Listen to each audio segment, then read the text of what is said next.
Good morning students.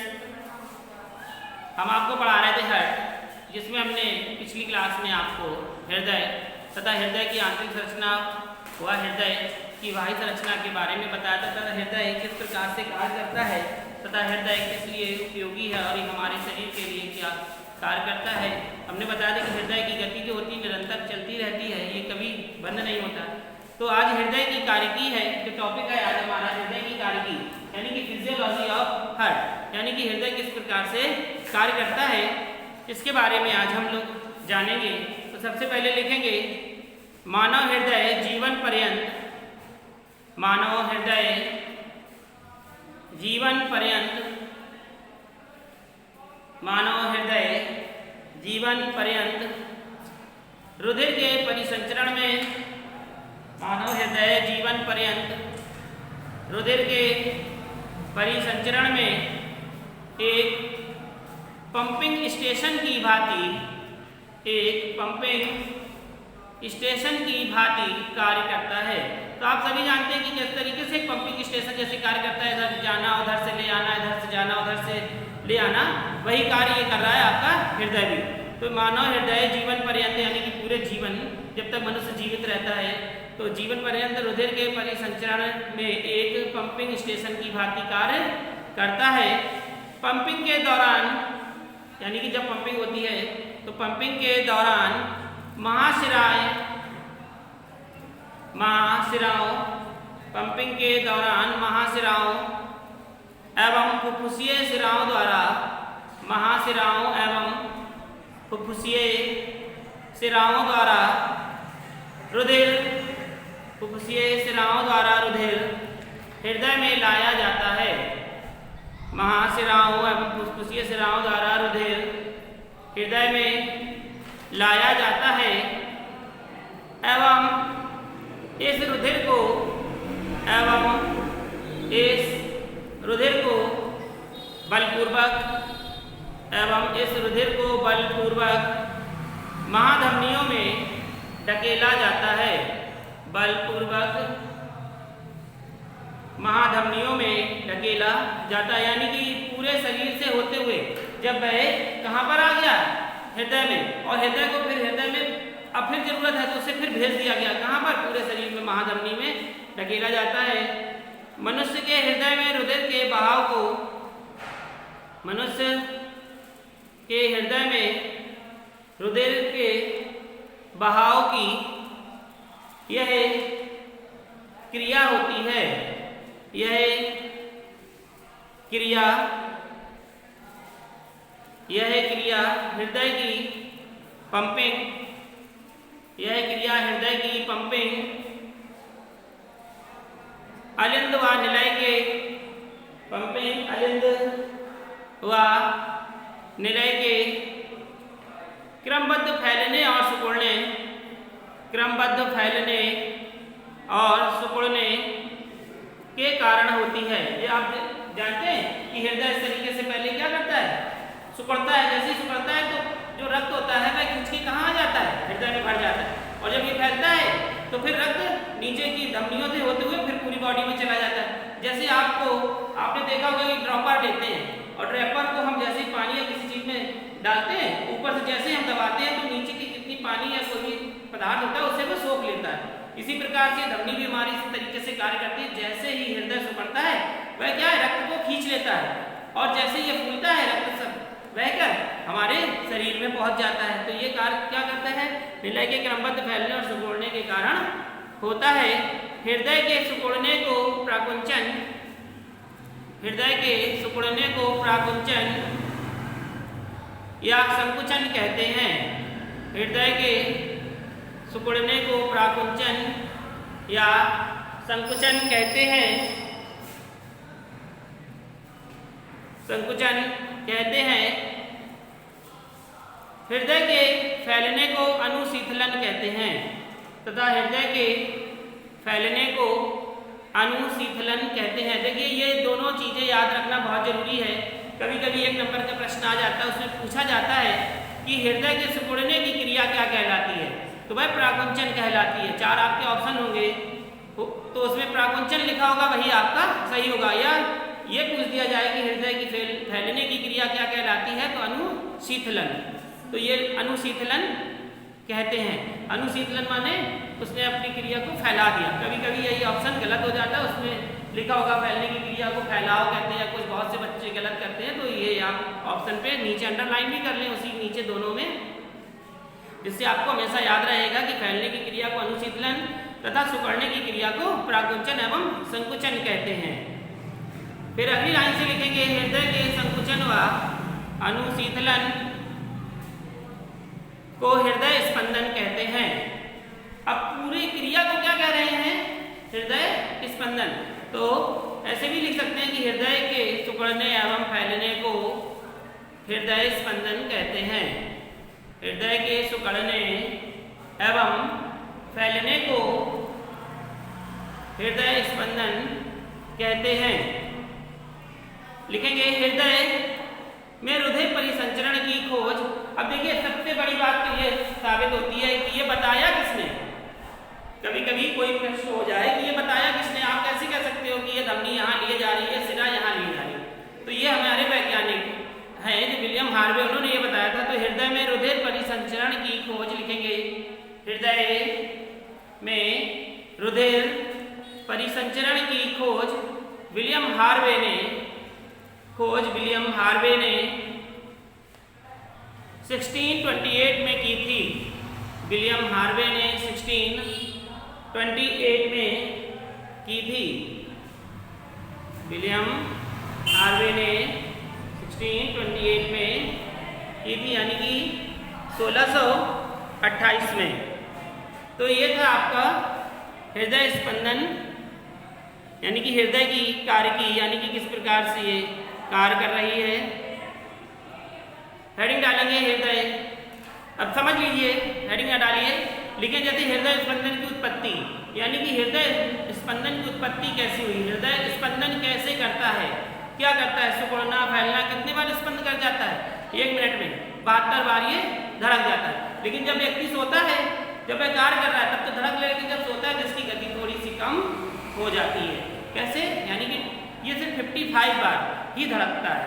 उस समय ये इसे आराम करने के लिए सिर्फ मात्र कुछ सेकंडों का ही समय मिलता है। जब एक बार धड़क कर ये फैलता है, उसी समय इसे आराम मिलता है। इसलिए हमें चिकनाईदार भोजन तथा धूम्रपान तथा नशीले पदार्थों का प्रयोग नहीं करना चाहिए। क्यों? क्योंकि इससे हमारे हृदय को नुकसान पहुंच सकता है। हमारी धमनियाँ चोक हो सकती हैं, और जब हमारी धमनियाँ चोक हो जाएंगी, उस पर जो रुधिर बह रहा है वह हमारे हृदय तक नहीं पहुंच पाएगा। और जब हमारे हृदय तक रुधिर नहीं पहुंचेगा तो हृदय हमारी बहुत मेहनत करेगा रुधिर खींचने के लिए। जब रुधिर खींचने के लिए मेहनत करेगा तो तंत्रिकाओं पर क्या पड़ेगा, दबाव पड़ेगा। तो तंत्रिकाओं पर दबाव पड़ने के कारण तंत्रिका टूट जाती है। जब तंत्रिका मस्तिष्क की टूटती है तो उसे हम लोग ब्रेन हैमरेज कहते हैं। सुना होगा आप सभी ने कि ब्रेन हैमरेज क्या है। तो ब्रेन हैमरेज उसे कहते हैं जब तंत्रिकाएं हमारे मस्तिष्क में टूट जाती हैं, यानी कि जब हमारे रक्त की गति तेज हो जाती है, जिसे हम लोग हाई ब्लड प्रेशर बोलते हैं।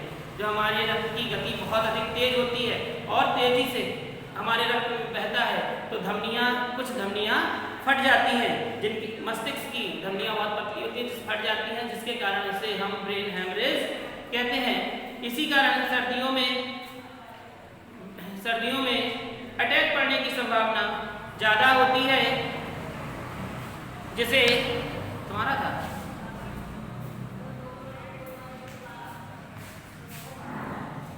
इसी कारण सर्दियों में अटैक पड़ने की संभावना ज़्यादा होती है, क्योंकि उस समय धमनियाँ सुस्त होती हैं और वह बहुत अधिक कार्य कर रही होती हैं, जिनमें रक्त सही ढंग से चल नहीं पाता है, और जिनके कारण बहुत दबाव लगाने पर हृदय के पास धमनियाँ टूट जाती हैं, जिससे हम लोग उसे अटैक कहते हैं। उसमें बहुत अधिक तीव्र हृदय में पीड़ा होती है, जिसे हम लोग हृदयाघात कहते हैं। तो हेडिंग डाल लीजिए। तो इसमें आपने समझा कि अब रुक जाइए।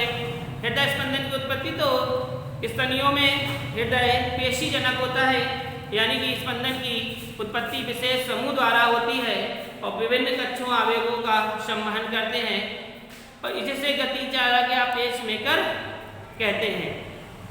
तो अब हेडिंग डालेंगे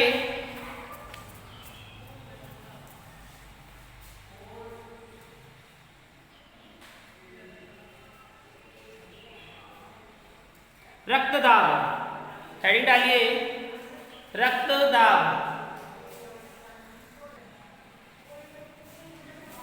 हाँ, तो आपको हमने बताया रक्तदाब। रक्तदाब क्या है? यानी कि ब्लड प्रेशर। ब्लड प्रेशर कितने प्रकार के होते हैं? 2 प्रकार के होते हैं। एक कौन सा? हाई ब्लड प्रेशर और दूसरा लो ब्लड प्रेशर। यानी कि हमारे जो शरीर की ब्लड प्रेशर की जो नापने की माप होती है वह 80 और 130 होती है, 90 और 130।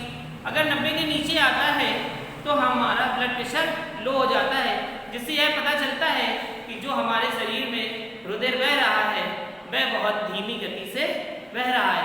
जब वह बहुत धीमी गति से बहता है तो हमारा शरीर ऐंठने लगता है, जबान सूखने लगती है, हाथ पैरों में दर्द होने लगता है तथा उसे कार्य करने की क्षमता घट जाती है और उसे हल्की हल्की सी घबराहट भी होने लगती है। तो ये था आपका लो ब्लड प्रेशर। जब हमारा शरीर का रक्त का दाब बढ़ जाता है, यानी कि उसमें गति अधिक बढ़ जाती है, तो शरीर में पसीना निकलने लगता है, वह व्यक्ति हाँफने लगता है, उसे चक्कर आने लगते हैं, तो ये हमारा हाई ब्लड प्रेशर कहलाता है। हाई ब्लड प्रेशर या लो ब्लड प्रेशर को हम लोग एक मशीन से नापते हैं जिसका नाम दाब मशीन भी कह सकते हैं या हम स्फिग्नोमैनोमीटर कहते हैं।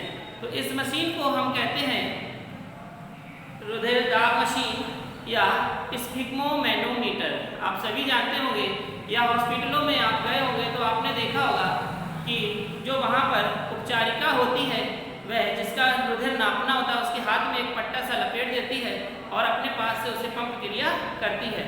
तो पंप क्रिया में एक मशीन लगी होती है जिसमें पारा होता है, वह ऊपर चढ़ जाता है, वह हमारे शरीर का दाब बताता है कि हमारे शरीर में जो रक्त बह रहा है उसका दाब क्या है। तो उससे ये पता चल जाता है कि उसका दाब क्या है।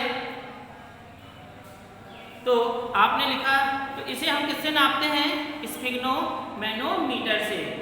यानी कि शरीर के रक्त का दाब हम स्फिग्नोमैनोमीटर मशीन के द्वारा मापते हैं। अब इसे में डेफिनेशन लिखेंगे। रुधिर वाहिकाओं की भित्ति के विरुद्ध रुधिर वाहिकाओं की भित्ति के विरुद्ध जो दाब लगता है उसे रक्त दाब कहते हैं। जो दाब लगता है उसे रक्त दाब कहते हैं। यह दाब शिराओं की अपेक्षा धमनियों में अधिक होता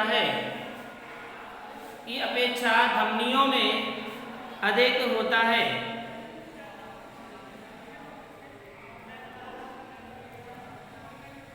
सामान्य दाब लगभग 120 mm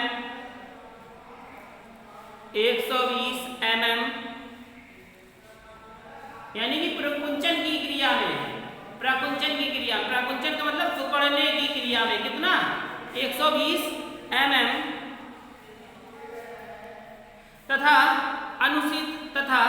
अनुशीतलन दाब यानी कि फैलने की क्रिया में कितना? तथा अनुशीतलन दाब लगभग 80 mm होता है।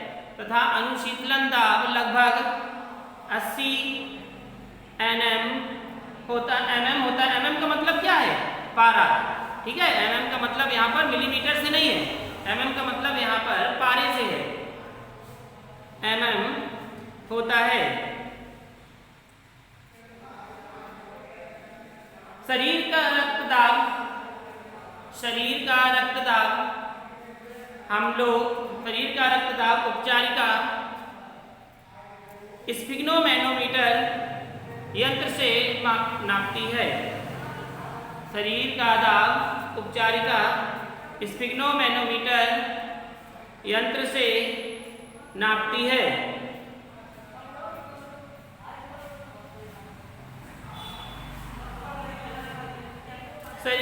रुधिर का दाब बढ़ने से धमनियां फट जाती है और रक्तस्राव भी हो जाता है। शरीर का धमनियां फट जाती हैं और रक्त का स्रावण हो जाता है, जिससे रोगी की मृत्यु भी हो सकती है। जिससे रोगी की मृत्यु भी हो सकती है।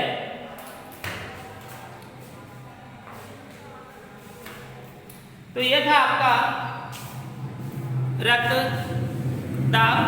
अब दूसरी हेडिंग है रुधिर वाहिकाएं। रुधिर वाहिकाएं, रुधिर वाहिकाएं यानी कि ब्लड वेसल्स।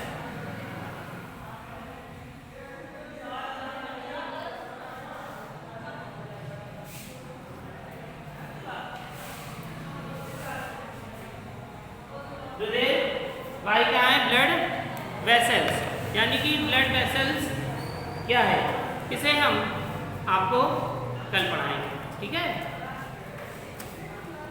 इसे आप लोग सभी लोग नोट कर लें।